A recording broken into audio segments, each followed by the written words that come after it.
வணக்கம். என்னுடைய பேர் ரஞ்சித்து. என்னுடைய ஊர் ராங்கின் விடுதி மேலத்தெரு.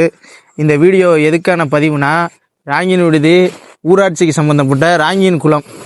இந்த குளம் இன்று அளவில் தூர்வாரப்படலை. இந்த குளத்தினுடைய மொத்த பரப்பளவு 90 ஏக்கரு.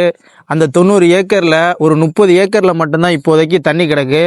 இந்த 90 ஏக்கர் பரப்பளவு கொண்ட இந்த குளத்தை நம்பி தான் இந்த ஃபோட்டோவில் தெரியக்கூடிய ஒரு 500 ஏக்கர் விவசாய நிலம் இந்த குளத்தை நம்பி தான் இருக்குது.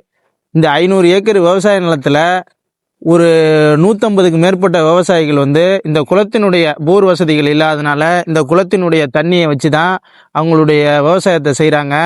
ஆனால் இன்று வரையும் இந்த குளத்தை எந்த ஒரு அரசாங்கத்தினாலையும் தூர்வாரப்படாமல் இருக்குது. தமிழக அரசுக்கு ஒரு அன்பான வேண்டுகோள், இந்த 90 ஏக்கர் பரப்பளவு கொண்ட ராங்கின் குளத்தை சீரமைச்சு 4 புறங்களும் கரையை சமன் செய்து இந்த குளத்துக்குள்ளே இருக்கக்கூடிய முள் புதர்களையும் வேலிக்கருவைகளையும் அகற்றி இந்த குளத்தை நம்பி இருக்கக்கூடிய 500 ஏக்கர் பரப்பளவு கொண்ட விவசாய நிலத்தை நீர்ப்பாசனத்துக்கு உதவுமாறு தமிழக அரசுக்கும் பொதுப்பணித்துறை அவங்களுக்கும் ஒரு அன்பான வேண்டுகோள்.